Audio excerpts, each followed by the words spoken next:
I feel like where a gray area is, and I have had this happen before, I don't know if you've come across this, is where an advisor has actually created a separate business to Mhm. focus on a specific set of clients. Yeah. Excuse me. And that's where things get a little bit more in the gray area for me. Yeah. Um, what's difficult is when they come to you and say, well, I need to create a website. It's hard to say that to them. Well, actually, you need to create two. Yeah.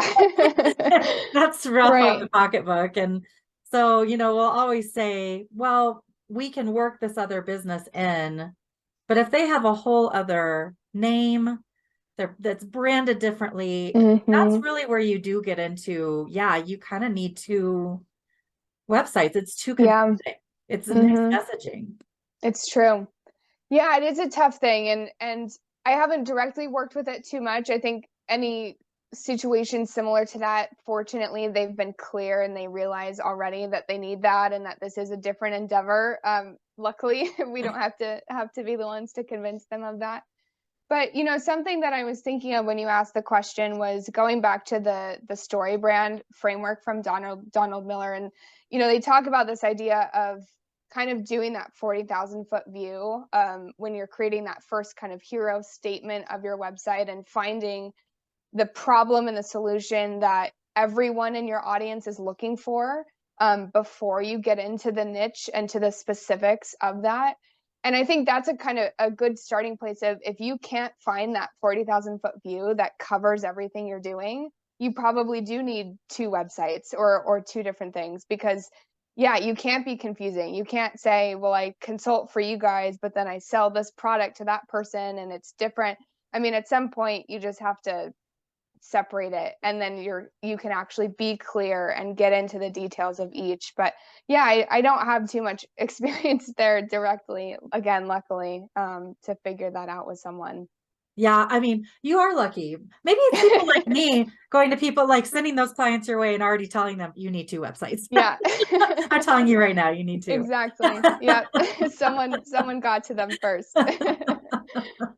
Yeah, but it is, I mean, again, we're looking at the long view. We can kind of duct tape this together by creating one website with, again, a separate page that talks Hmm. about what they're doing. But if it is seriously like they've branded it differently, they've got a whole logo, they've got Yeah. all that stuff for this other thing, it's like, yeah, you kind of need a second Yep. to do a second website. And again, it goes back to it just makes your marketing easier. Hmm. Um, I will say though, where it gets a little bit more difficult is like your LinkedIn profile. Yeah. Things like that where you're marketing two different businesses. That Yeah. it's a little tough. So, yeah. I mean, Yeah. It yeah. is it is it is tough, and I guess also the question for that comes down to, are both of your audiences or however many audiences there are they on LinkedIn? Are they finding you there where you need to talk to everyone? And if you're lucky, maybe only one of your audiences uses that platform, and so you can create that niche and that specialty within your profile.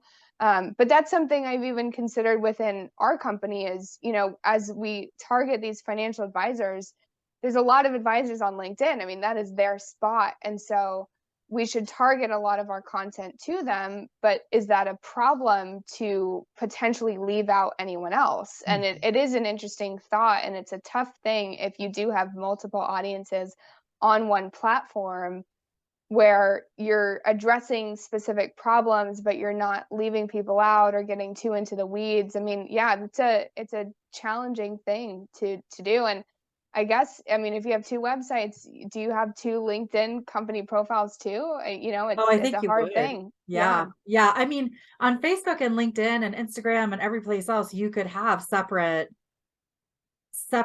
business accounts, but it's just like that Hmm. personal LinkedIn, which is where we Yeah. really make the most connections. Right. Oh, how do you market that? How do you market both? I do kind of wonder sometimes when somebody comes in and says, "Well, I've got my this practice and then I've got this whole other business where I'm targeting like this specific group and whatever."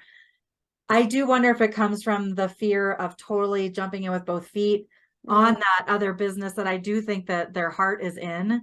Yeah. but they're nervous about saying, like, shutting down or fully making that transition over. Right. And I see that a lot. You know, if people are saying, well, I want to target this type of professional, but I do help families and I do help couples. I think that you'll still get the families and the couples, but you'll, you know, people know that you're niching this other way. I mean, Yeah. I do get the fear of it. But that's usually like my gut instinct when I have somebody come in and say, well, I've got these two things. I'm like, I really wish you know, let's really concentrate on one. Hmm. So again, my marketing philosophy is that people are lazy, meaning your audience is lazy. Right. So you have to make it as easy for them as possible to understand what it is that you do. 100%.